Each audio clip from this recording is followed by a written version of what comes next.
Boa noite, igreja. Boa noite, irmãos e irmãs. Sempre uma honra, sempre uma alegria, um desafio, um privilégio estar pregando a palavra de Deus para esta igreja. Bom, e hoje é um dia importante, né? Daphne já antecipou 2 datas, e é eu mesmo que estou fazendo agora a escala, né, das pregações. Aí, depois que eu vi que eu tinha me colocado no dia 12 de junho, aí eu me toquei, 12 de junho, é um dia, né, e o Senhor já vinha me dando algumas palavras para trazer à igreja. Esse sermão de hoje é o primeiro de uma série de 3 sermões que Deus tem falado a mim e como pastor da igreja, me chamou para transmitir à igreja. Então esse é o primeiro. E aí eu, orando a Deus, e disse: mas Deus, eu poderia trazer um outro sermão sobre o específico. E domingo me foi pedido também para eu fazer isso. E aí eu disse: olha, não era, mas eu vou tentar. E orando ao Senhor, e eu entendi que eu precisava manter esse sermão, mas ele se adequa a essa data, e se adequa a quem é solteiro, quem está namorando, quem está noivo, quem é casado, quem já foi casado ou casada. Ele se adequa.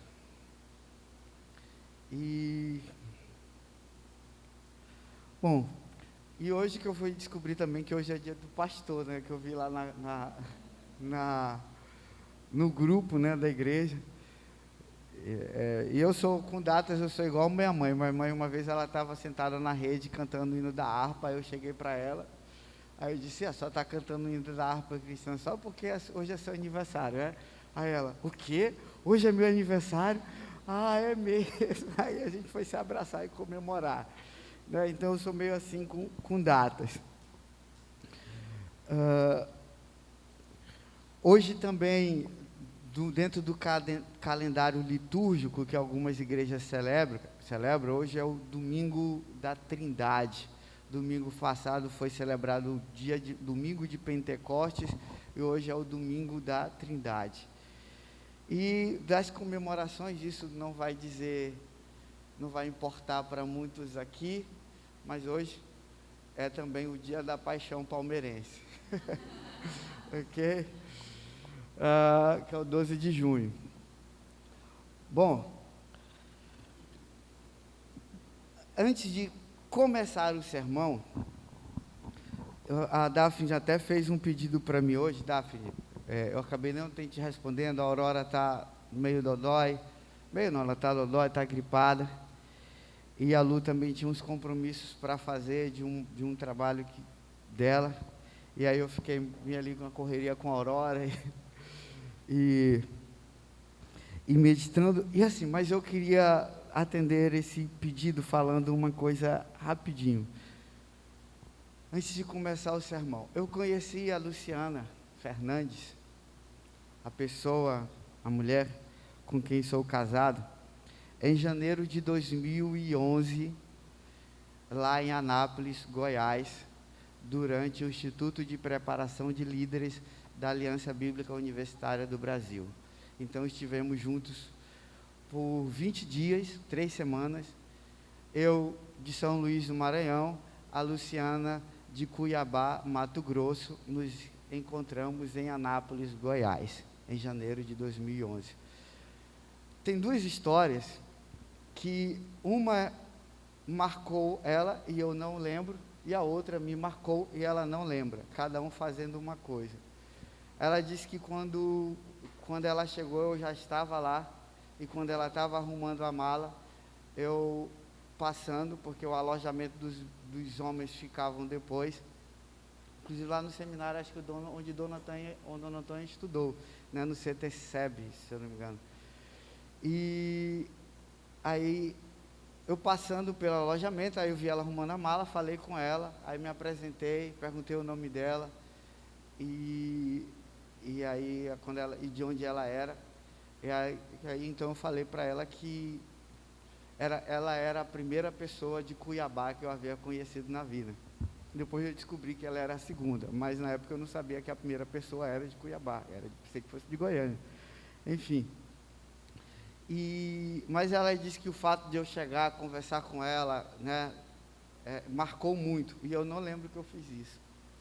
Mas no momento de a gente ir lá conversando, formando amizades, eu lembro que eu estava na porta da capela, à espera de começar a programação à noite, e ela veio e parou e pediu um abraço e perguntou, e disse assim: olha, deixa eu ouvir teu coração. Aí ela me abraçou e encostou aqui.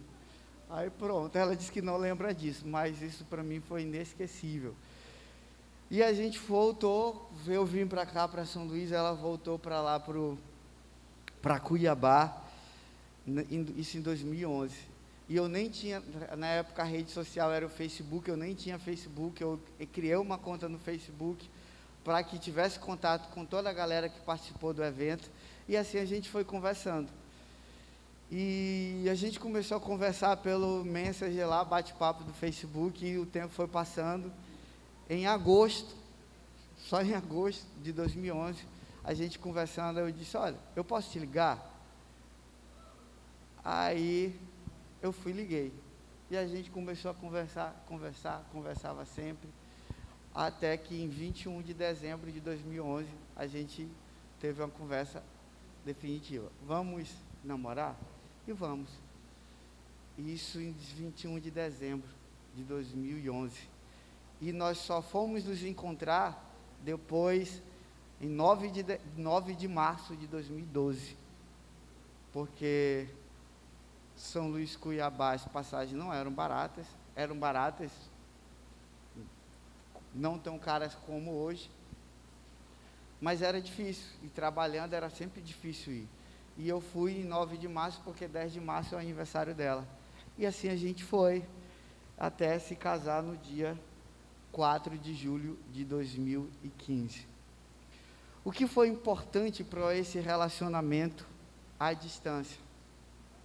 Duas coisas: diálogo, não tinha o que fazer, só conversar por telefone ou videochamada, né? O famoso Skype, na época, pelo Skype. Então a gente conversava. Teve um tempo que eu morei aqui, né? Aqui atrás, junto com o Lemão, com o pastor Bruno, e às vezes eu ficava sentado, deitado ali no chão, com o telefone aqui do lado do ouvido, e a gente conversando, e às vezes eu dormia, enfim, mas a gente conversava. Então, uma coisa importante para todo relacionamento é o diálogo. O diálogo é fundamental, um diálogo honesto e contínuo, e sempre, inclusive nos conflitos. E um outro é sobre o tema de nossa pregação hoje, que é a oração. A oração. Igreja, querida igreja, Deus me chamou para trazer, como eu disse, uma série de 3 pregações sobre esse tema, sobre oração. E hoje nós vamos começar, e os 3 estão no Evangelho de Lucas, e os 3 sermões são baseados em 3 parábolas contadas por Jesus. Lucas capítulo 11.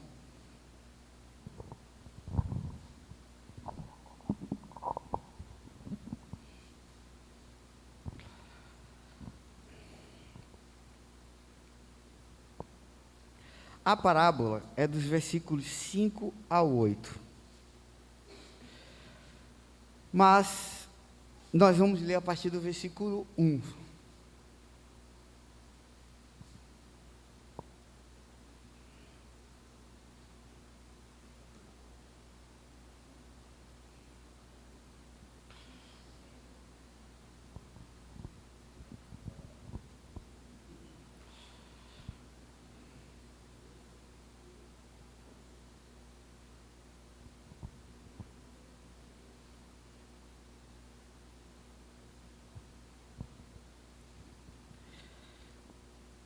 Eu vou fazer a leitura aqui na Bíblia de Jerusalém. Talvez quem tiver uma outra versão tenha umas pequenas diferenças, mas eu vou fazer essa observação durante o sermão.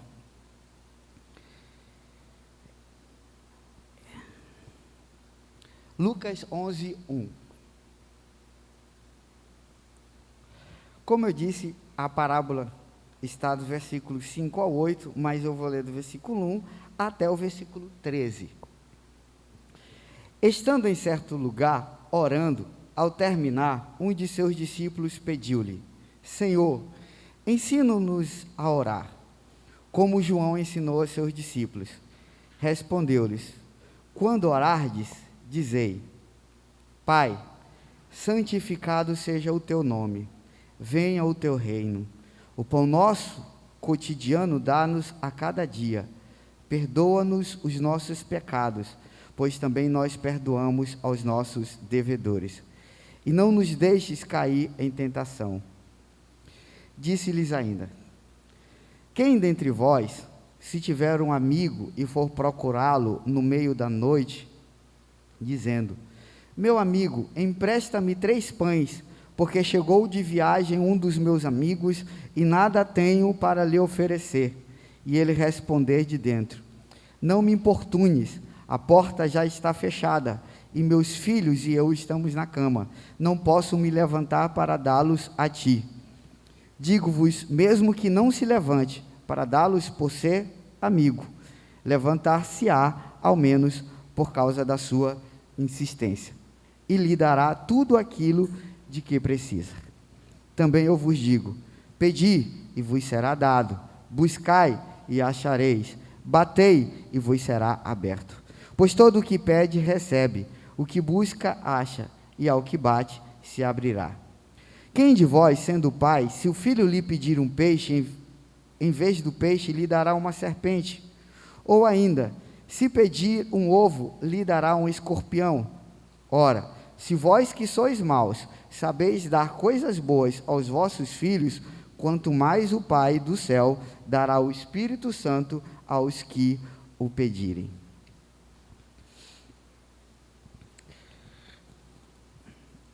Vou reler a parte da parábola. Disse-lhe ainda: Quem dentre vós, se tiver um amigo e for procurá-lo no meio da noite, dizendo: Meu amigo, empresta-me 3 pães, porque chegou de viagem um dos meus amigos e nada tenho para lhe oferecer. E ele responder de dentro: Não me importunes, a porta já está fechada, e meus filhos e eu estamos na cama, não posso me levantar para dá-los a ti. Digo-vos, mesmo que não se levante para dá-los por ser seu amigo, levantar-se-á, ao menos por causa da sua insistência, e lhe dará tudo aquilo de que precisa. Quantos conhecem essa parábola? Ou quantos conheciam essa parábola? Vocês conheciam essa parábola por algum nome? A Bíblia de vocês, que vocês estão lendo, dá algum título para essa parábola? Qual é, Isaac, a tua? Fechou, né? Tudo tranquilo. Parábola do amigo importuno. Jesus ensina a orar. Muito bom, gostei desse título. Provavelmente a do Marquinho é a revista atualizada.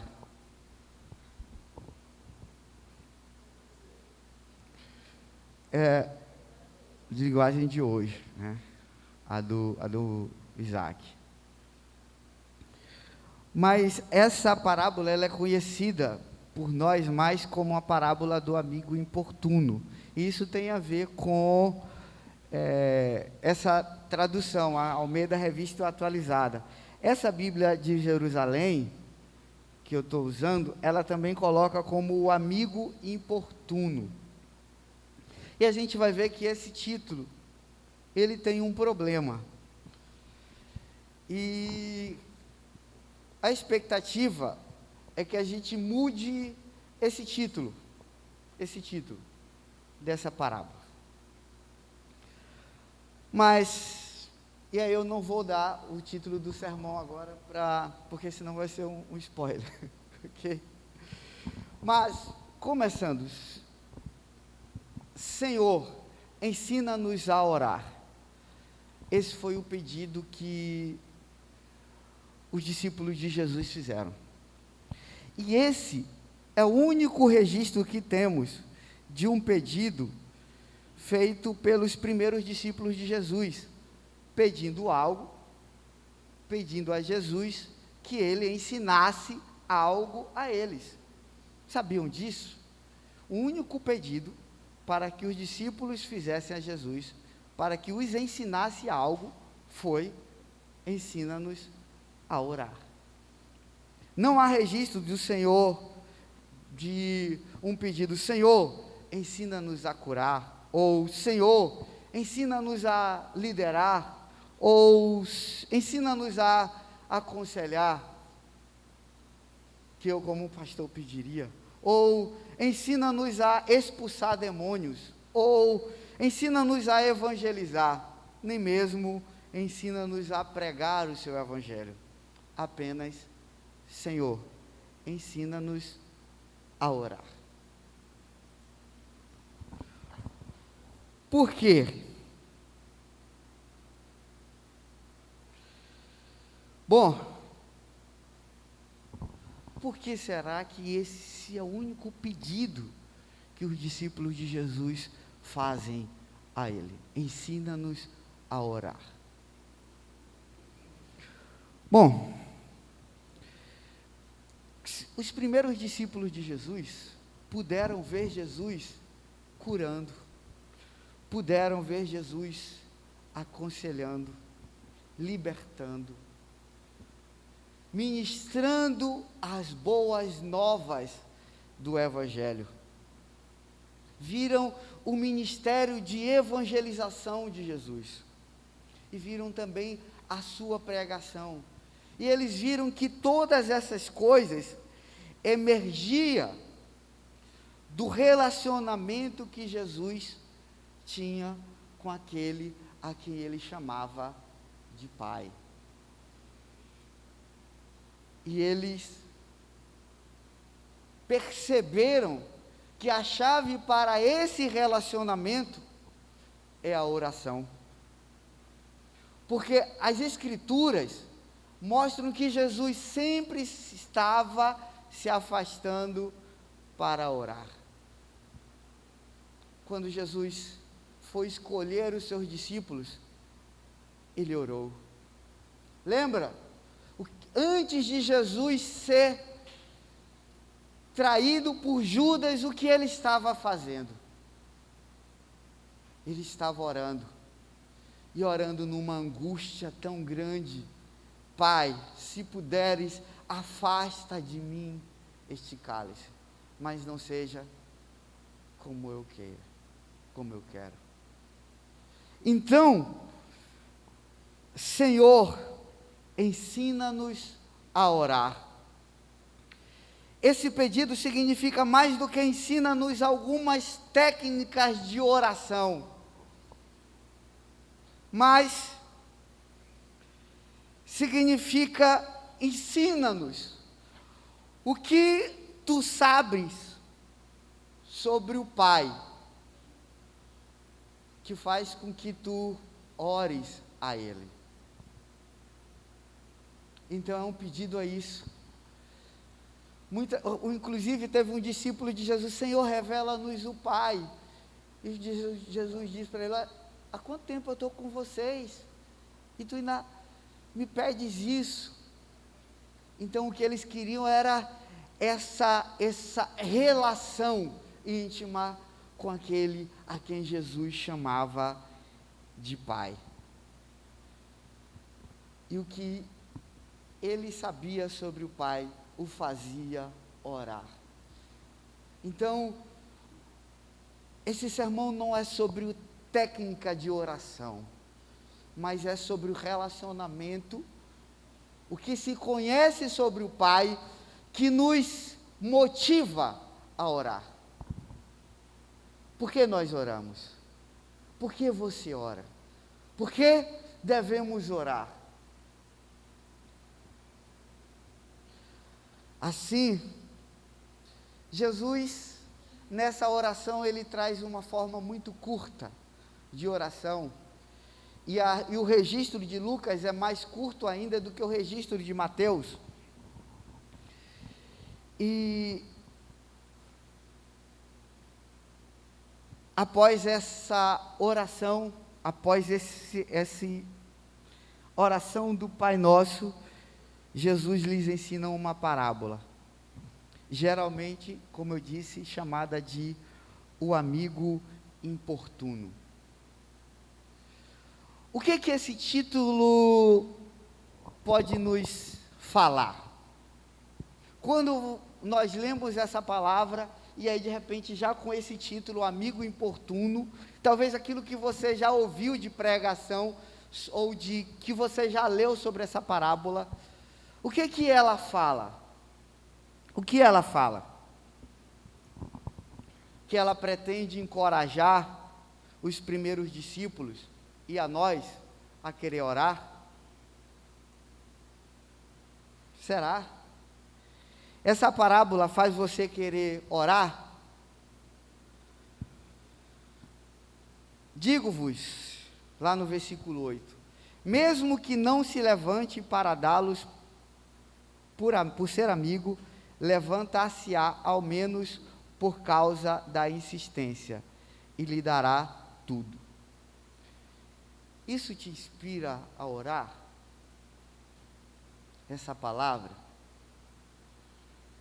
Porque ela nos passa a ideia de que devemos insistir, que Deus é aquele que nós devemos chegar diante dele, e insistir, até que ele responda a oração. Isso te inspira a orar? A interpretação e a pregação dessas parábolas, desse texto, fizeram duas coisas com ela. Em primeiro lugar, ser dito que a parábola é sobre aquele que pede pão. Ou seja, a parábola é sobre nós que oramos.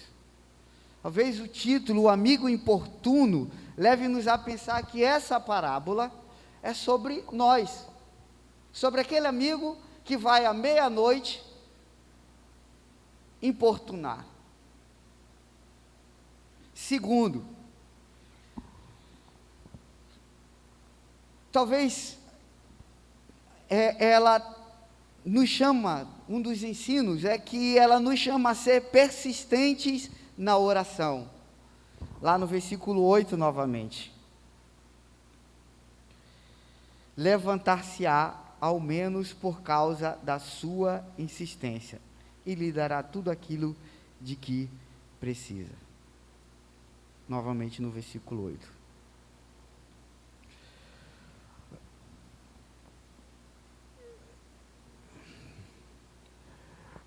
Duas leituras,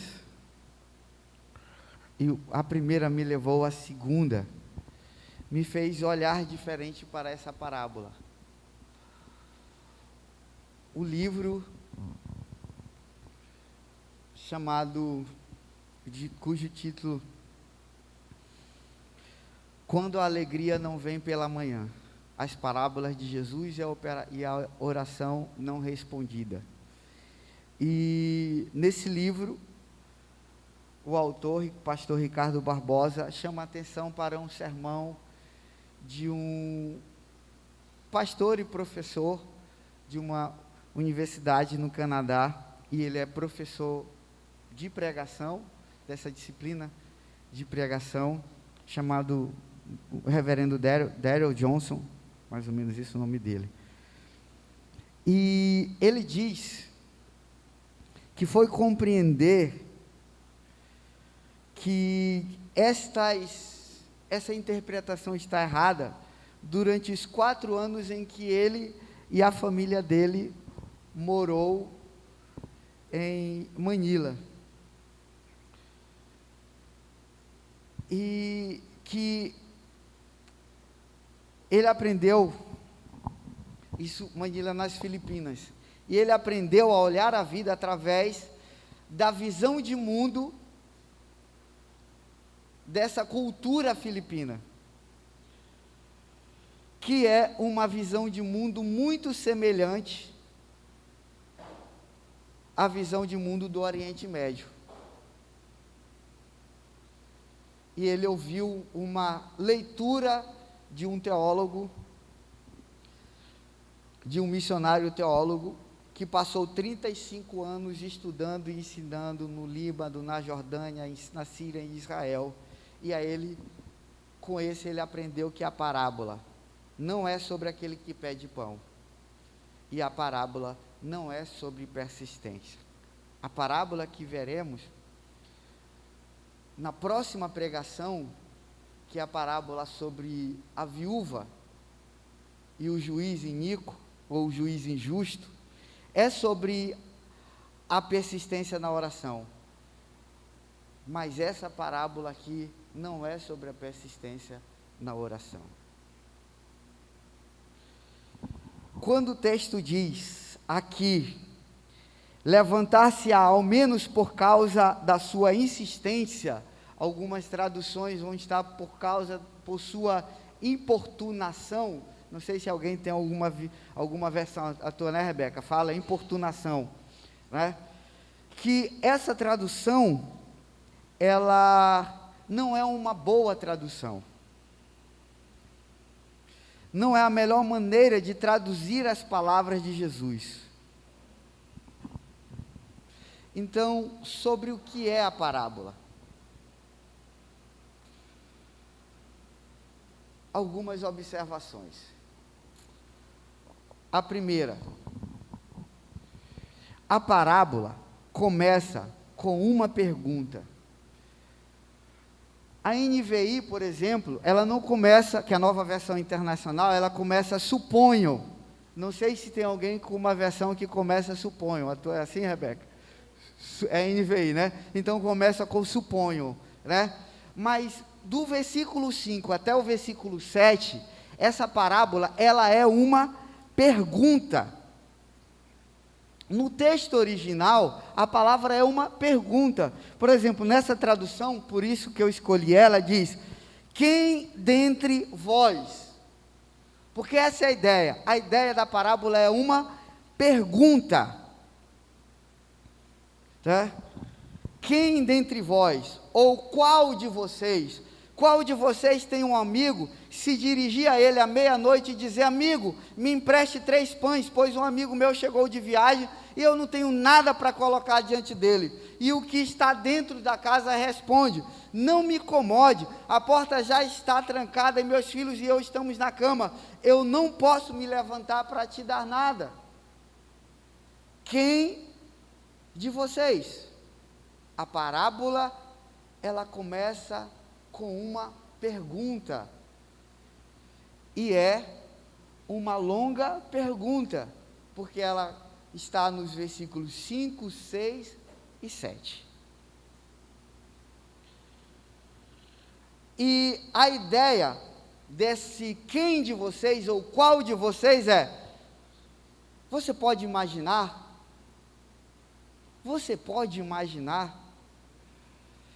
qual de vocês pode imaginar o fulano receber um convidado de viagem à meia-noite? Você pode imaginar o fulano ir até o Beltrano e pedir para ajudar a alimentar seu amigo? Você pode imaginar o Beltrano dizendo: vá embora, Minha família e eu já estamos na cama, não posso me levantar e ajudá-lo. Você pode imaginar? Você consegue imaginar isso? Quem de vocês pode imaginar isso? Então, a primeira observação que eu tenho é: a parábola é uma pergunta. Segunda observação: culturalmente, a resposta esperada é: nenhum de nós. Nenhum de nós pode imaginar isso. Você nunca ouviria alguém dizer: vá embora, não consigo me levantar. No Oriente Médio, isso é impossível. Outro dia, eu estava digitando umas provas, cadastrando umas provas, né, da escola, e era 11h30 da noite, aí eu estava lá e tal, perto da porta, de repente eu ouço o portão assim fazer um barulho. Aí, como eu estava perto da porta, eu só me levantei, abri a porta, aí eu vi que tinha uma pessoa olhando por cima do portão. Aí ele: boa noite. Boa noite. Aí ele: 11h30 da noite, quase meia-noite, de 11h30 para meia-noite. Você pode me dar um copo d'água? Aí eu: senhor. Aí ele: pode não, né, senhor? Aí eu: não. Aí, muito obrigado, boa noite, e foi embora. Então, aqui nenhum de nós faria isso.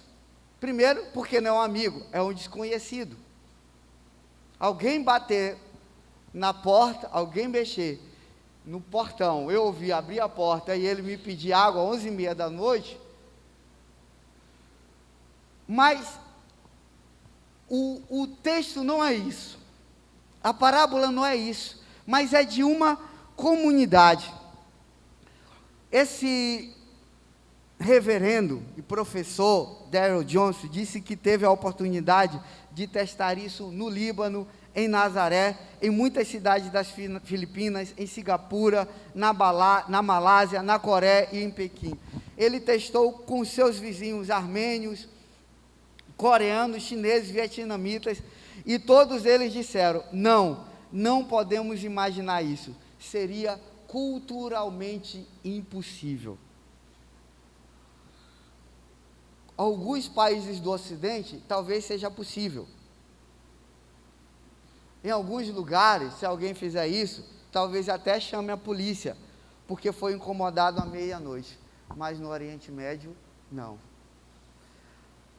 Aqui, a gente tem também uma cultura muito peculiar, porque quando alguém chega na sua casa, uma das preocupações que a gente sempre tem é ter algo para oferecer. Uma comida, uma bebida, um suco, um café. E no Oriente Médio eles são bem exagerados nisso. Outro dia eu estava acompanhando uma discussão numa rede social, um assunto, né, no Twitter. E aí eles estavam fazendo uma brincadeira que depois saiu até no jornal, comparando com os suecos, na hospitalidade dos suecos, que quando alguém vai visitar, eles não dão comida. Aí depois alguém colocou um vídeo de uma propaganda do governo de um país, de um país árabe. Não lembro agora, eu até tentei procurar esse vídeo novamente para usar no sermão, mas eu não, né, para dizer qual era o país, mas é certo que era um país árabe, e o governo estava fazendo recenseamento. E o que estava acontecendo? O recenseador chegava, batia na casa das pessoas. Aí ele era convidado a entrar. E eu fui recenseador em 2010. E algumas casas eu era bem recebido, e outras coisas, né, o camarada me respondia. Quando eu fui construir a minha casa, o governo não veio perguntar quantos quartos eu queria construir na minha casa. Agora ele quer saber quantos quartos eu tenho. Então, algumas casas eu ia receber, algumas vezes eu era recebido dessa forma. Mas, nesse país árabe, o que estava acontecendo? O recenseador entrava. Aí ele começava a fazer, vinha uma comida. Aí ele comia, aí vinha mais. Aí o governo teve que fazer uma campanha onde ele mostrava isso, essa cena acontecer e diz assim: olha, pare de dar comida para o recenseador, porque o censo está atrasando. Então essa era a mensagem. A hospitalidade estava atrapalhando o recenseamento.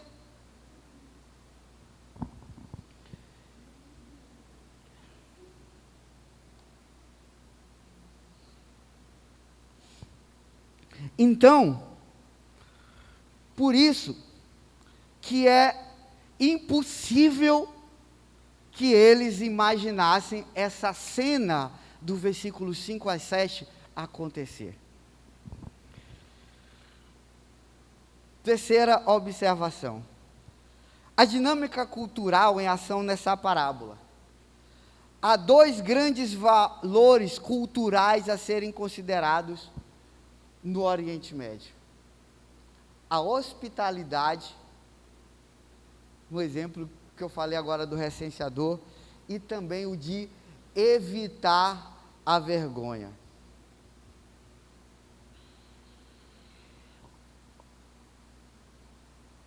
Quando se recebe alguém nessas culturas, quem recebe deve colocar diante do convidado mais comida do que o convidado possivelmente pode comer.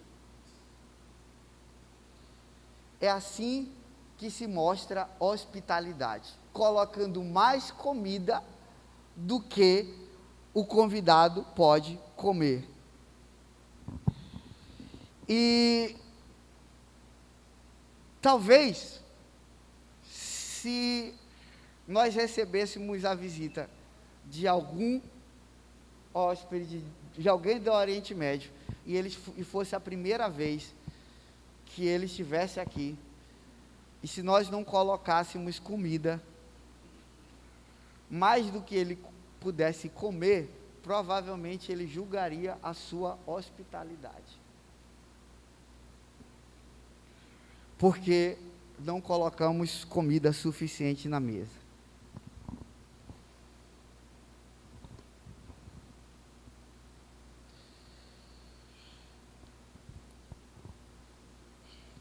E uma outra característica é o sentido de comunidade.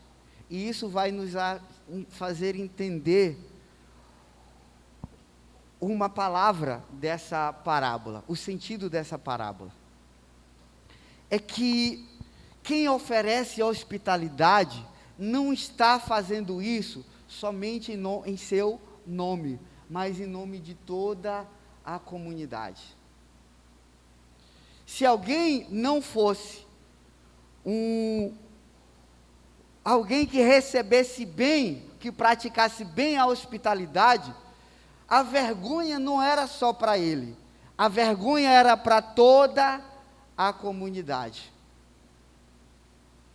Então é como se eu recebesse alguém e não colocasse uma comida além do que ele pudesse comer. Então a vergonha não seria só minha. Eu não estaria envergonhando somente a mim, eu estaria envergonhando toda a igreja.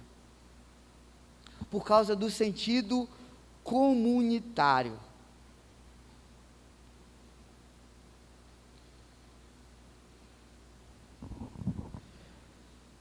Uma outra observação, que é a palavra, que aqui está traduzido por causa da sua insistência, ou por causa da importunação, como está escrito, por exemplo, traduzido na palavra, na NVI. E ela é geralmente traduzida por insistência. E uma dificuldade com essa palavra é porque a palavra grega, anaideia, ela aparece uma única vez na Bíblia, e é justamente aqui. Então, a única vez que essa palavra, que é traduzida aqui por insistência ou importunação, é nesses textos. E ela é traduzida por persistência, insistência, ousadia, mas a palavra não tinha esse significado até o século II. Então, se tivéssemos um dicionário do grego, ele não daria persistência, ou ousadia, ou audácia, mas uma palavra que a gente, um sentido que a gente poderia traduzir pela expressão evitar a vergonha. O sentido da palavra é evitar a vergonha.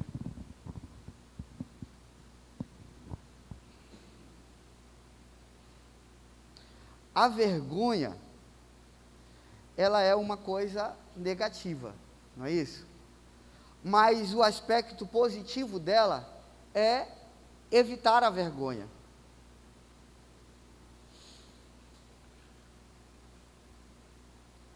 Nós somos muito influenciados pelas culturas romana, grega e muitas outras. E elas geralmente são baseadas na culpa. Mas no Oriente Médio, naquela cultura oriental, geralmente eles são baseados não na culpa, mas na vergonha. Então,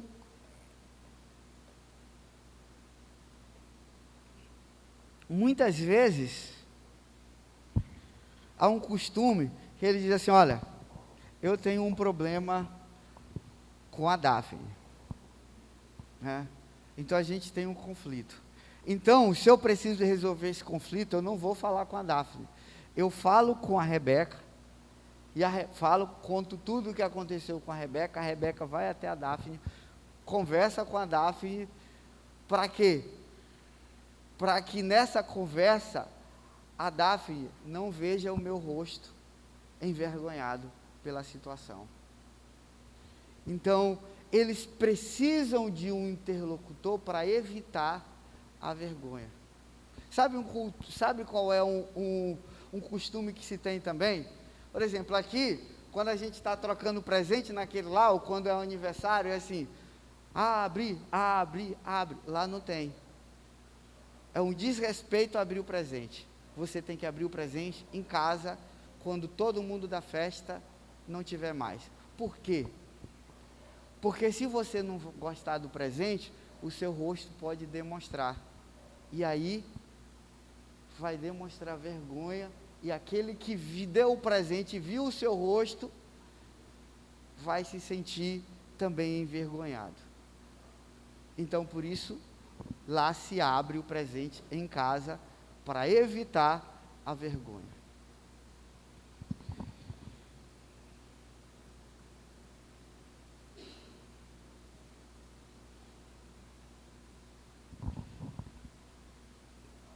Então, por que as nossas Bíblias, então, traduzem como insistência, persistência, em vez de evitar a vergonha?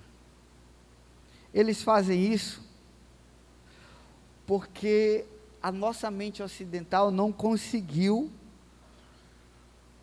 se apoderar ou compreender o conceito de vergonha do Oriente. Não conseguiam pensar nisso. E também porque eles não conseguiam ver como essa qualidade de evitar a vergonha se aplica a quem pede pão. Porque você precisa evitar a vergonha e impedir o que você precisa.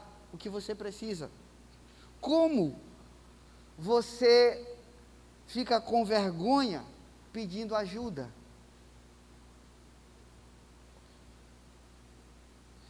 Bom, e isso nos leva à última observação.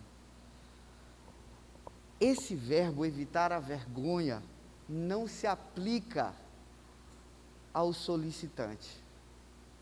Aí, quem traduziu importunação, quando a gente fala de amigo importuno, o importuno não é o que pede o pão, mas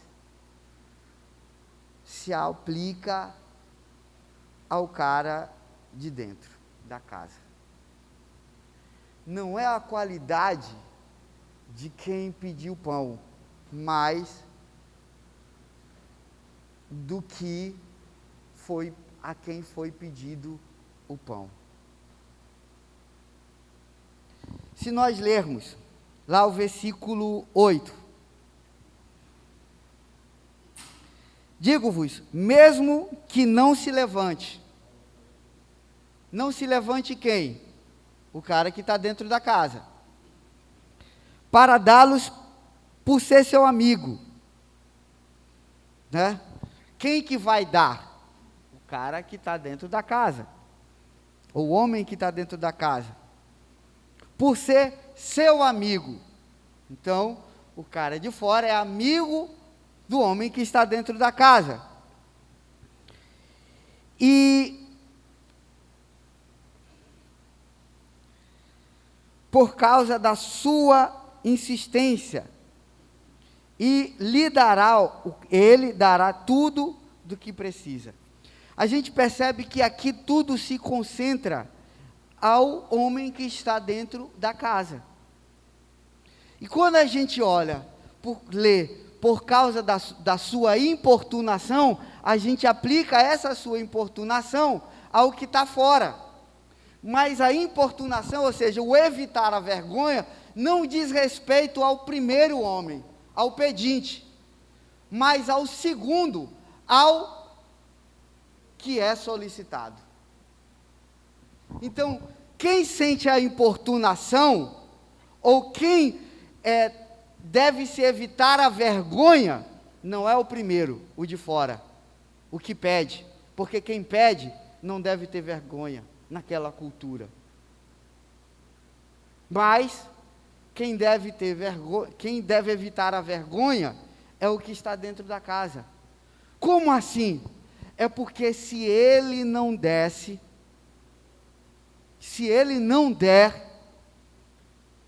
no outro dia, ele sairia na comunidade e todo mundo saberia que ele foi aquele que recebeu um amigo na porta da sua casa e não abriu a porta para dar o pão. Então, ele poderia não abrir por essas coisas, mas ele abriria para evitar passar essa vergonha. Então a vergonha não é do outro, a vergonha é dele de não atender o amigo. Porque a cultura é, se alguém bate na minha porta, eu vou dar. Talvez ele não quisesse se levantar, mas para não passar essa vergonha, ele se levantaria. E é por isso que Jesus pergunta, olha, você consegue imaginar alguém não se levantando? Não consigo imaginar ninguém não se levantando. Porque se ele fizesse isso, a vergonha seria grande. Deu para entender? Mudou a leitura, a compreensão dessa parábola?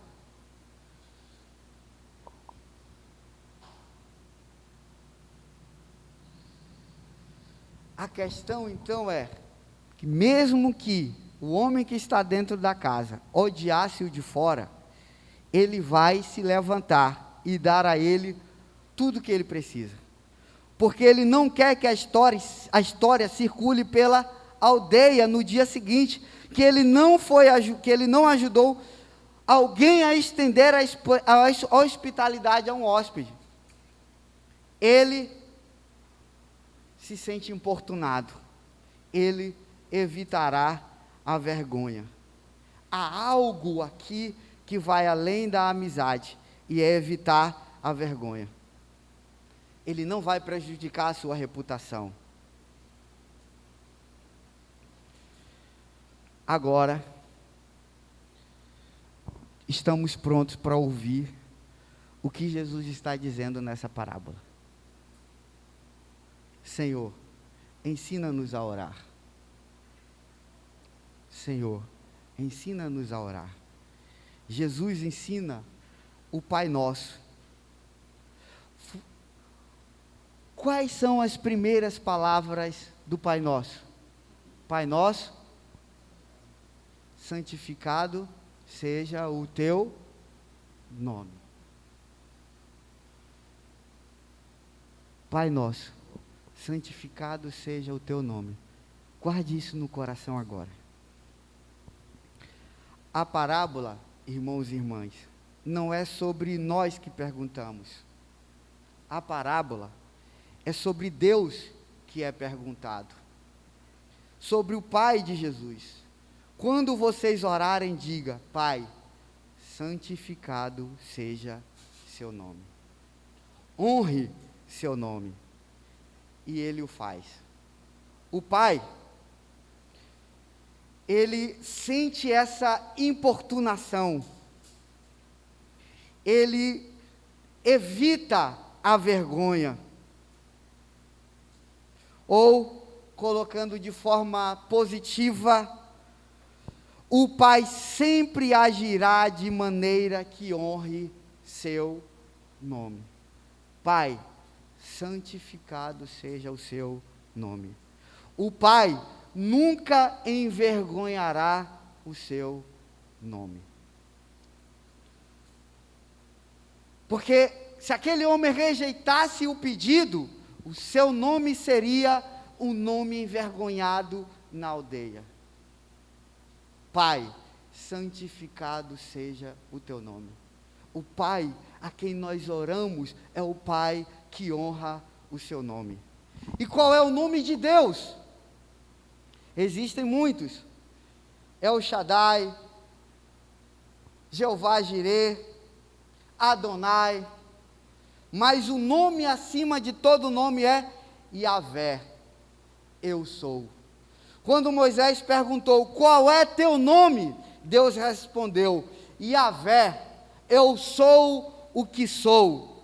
Não é eu sou, irmãos, em um sentido filosófico, característico da nossa cultura ocidental, né? Quando a gente fala assim, eu sou, a gente está numa crise de identidade. Não é esse o sentido do nome de Deus. Mas, em um sentido relacional. Eu sou o que sou, é o nome de Deus no sentido relacional. Deus está lá com você e para você. Quando Moisés chegasse diante do povo que estava escravizado no Egito e dizendo: olha, Deus veio me libertar.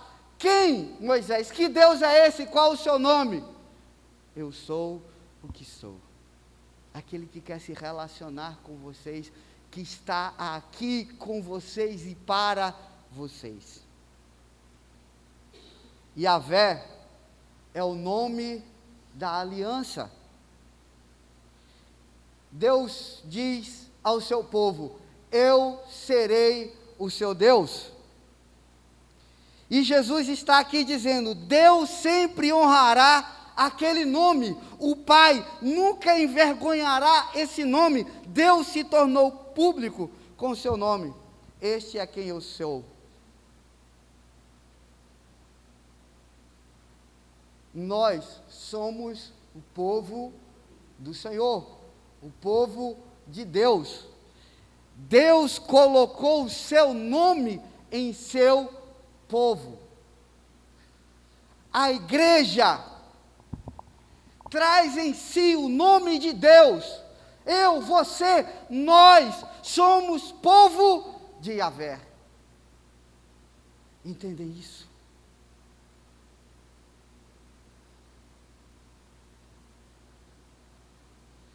Povo de Yahvé.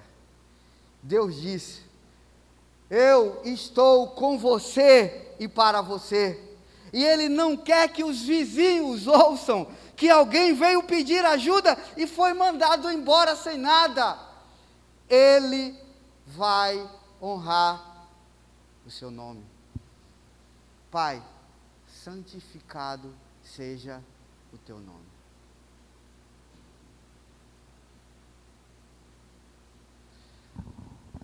E se nós prestarmos atenção nas Escrituras, a gente vai perceber que é assim que o povo orava no Antigo Testamento.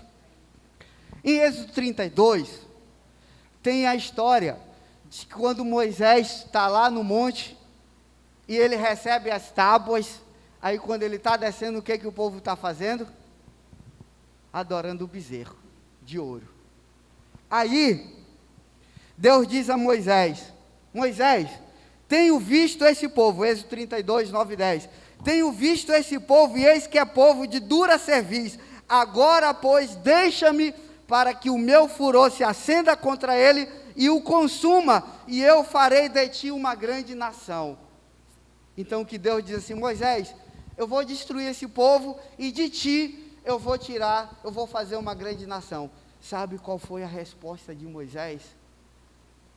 Versículos 11 e 12. Ó Senhor, porque se acende o teu furor contra o teu povo, que tiraste da terra do Egito com grande força e com forte mão? Porque hão de falar os egípcios, dizendo: para mal os tirou, para matá-los nos montes, e para destruí-los da face da terra. Deus, se tu fizer isso, os egípcios vão falar mal de ti, vão dizer que tu não conseguiu tirar o povo de lá, de colocar, não vai conseguir colocar o povo onde tu prometeste, e então destruiu o povo, vão falar mal do teu nome, Senhor. Essa foi a resposta de Moisés, e Deus mudou de ideia.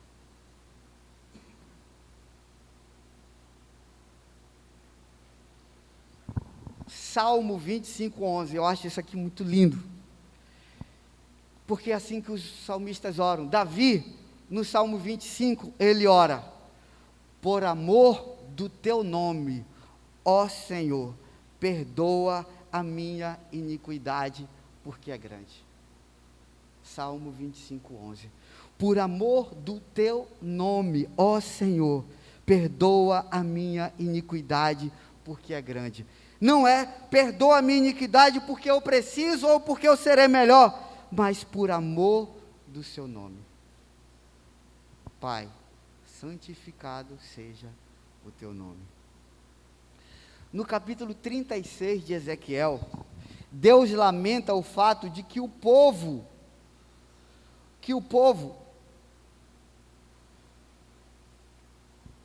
de Deus envergonhou seu nome. Lá no versículo 22 do capítulo 36, dize, portanto, a casa de Israel: assim diz o Senhor Deus, não é por respeito a vós que eu faço isto, ó casa de Israel, mas pelo meu santo nome que profanaste entre as nações para onde fostes. E eu santificarei o meu grande nome, que foi profanado entre os gentios, o qual profanastes no meio deles, e os gentios saberão que eu sou o Senhor, diz o Senhor Deus, quando eu for santificado aos seus olhos. Pai, santificado seja o teu nome.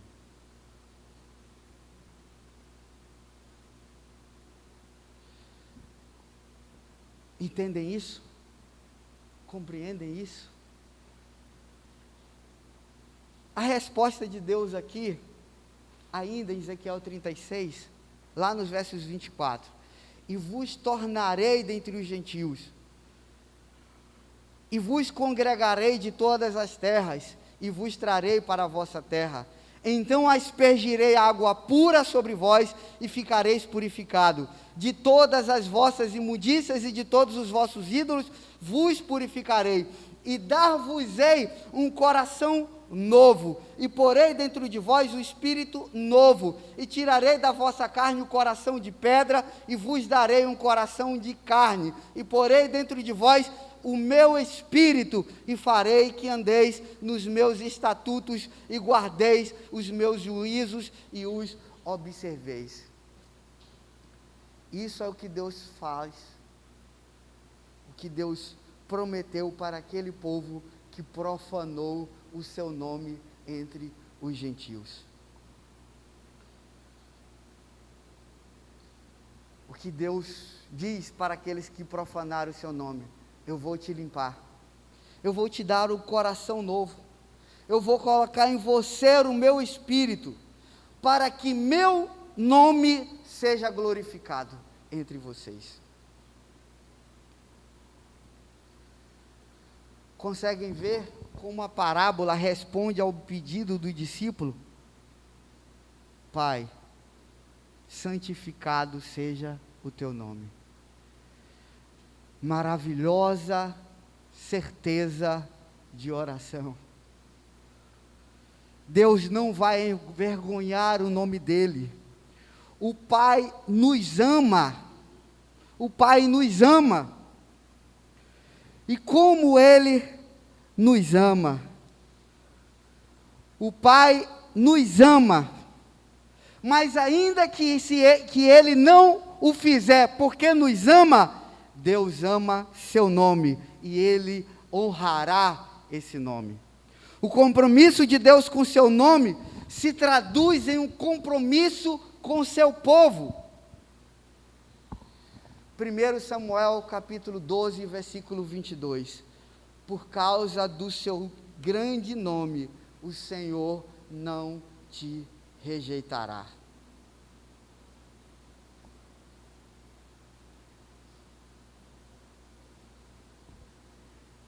E isso nos ajuda a entender o restante de Lucas 1 a 13. Lembra que no começo eu falei que a parábola era de 5 a 8, mas eu ia ler de 1 até o 13, primeiro por causa dessa parte da oração: Pai, santificado seja o teu nome. O verso 9 dessa parábola diz: pedi e vos será dado, buscai e achareis, batei e vos será aberto.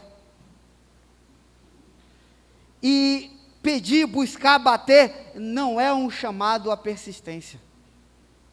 Essa parábola, ela nos ensina que isso não é um chamado à persistência, não.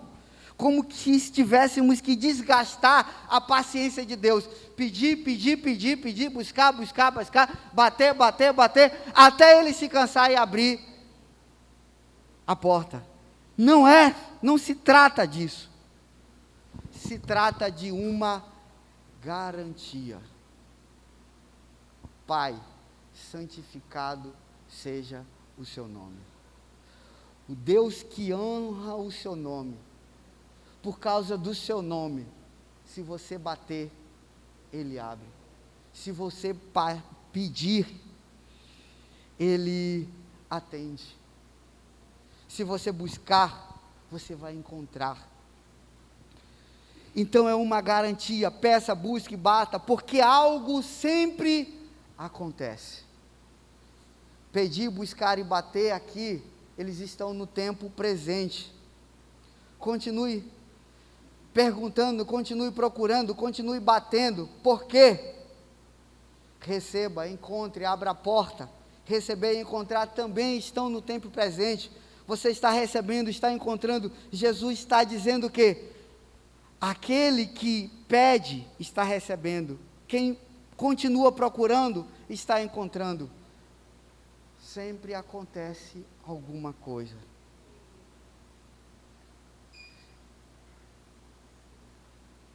O que está acontecendo? Estou chegando ao final, tá, irmãos? A Madre Teresa de Calcutá, ela responde essa pergunta. Estamos ampliando nossa capacidade de receber. De receber o quê? Quando buscamos, quando pedimos, quando batemos, o que nós estamos ampliando? Que capacidade de receber? Ou receber o quê? A resposta é Deus. Estamos expandindo na oração a nossa capacidade de receber a Deus. O presente extravagante que o Pai quer dar é Ele mesmo. Glória a Deus. Pai, santificado seja o teu nome. De todos os pedidos, de todas as buscas, de todas as portas que procuramos abrir, a extravagância de Deus para nos responder é Ele mesmo. Ele mesmo. Lembra? Lá no início do sermão, os discípulos queriam relacionar-se com esse Pai, queriam conhecer esse Pai que Jesus conhecia e que o fazia querer orar. E é nesse relacionamento, nessa revelação extravagante do próprio Deus, que nós vamos querer orar mais e mais. Então, esse sermão não é sobre a insistência da oração, amada igreja, mas é sobre o Deus que nos ama, o Deus que honra o seu nome, e que quer se revelar a nós mesmos para que queiramos orar mais e mais. A cada decisão de nossa vida, a gente vai conversar com Ele, porque nós o conhecemos e nós o chamamos de Pai, e somos conscientes de que esse Pai que nos ama é também o Pai que honra o seu nome. Pai nosso, santificado seja o teu nome.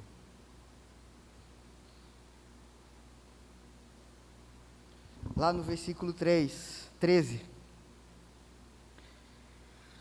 Ora, se vós que sois maus, sabeis dar coisas boas aos vossos filhos, quanto mais o Pai do céu dará o Espírito Santo aos que o pedirem.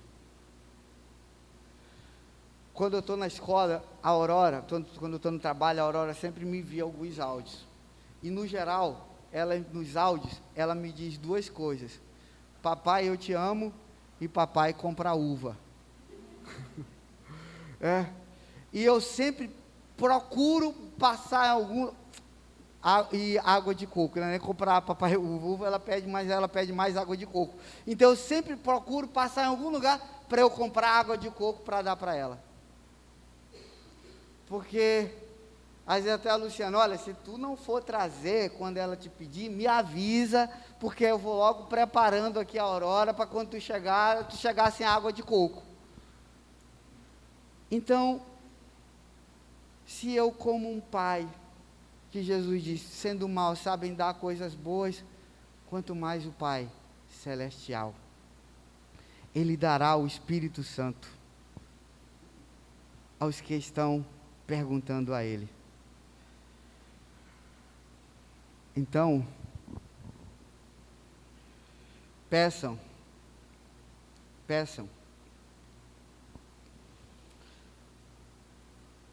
O que de Deus você precisa para estender a hospitalidade ao mundo? O que de Deus você precisa para você mesmo, para sua família, para seu ministério, para o seu relacionamento, para levar amor, esperança e vida ao mundo? O que de Deus você precisa? No pedido, você receberá. Algo sempre acontece. Deus sempre dá mais dele mesmo. Então, vamos mergulhar nesse amor extravagante. Amém? Ore ao Pai. Comece, Pai, santificado seja o seu nome, e faça a sua oração a Ele.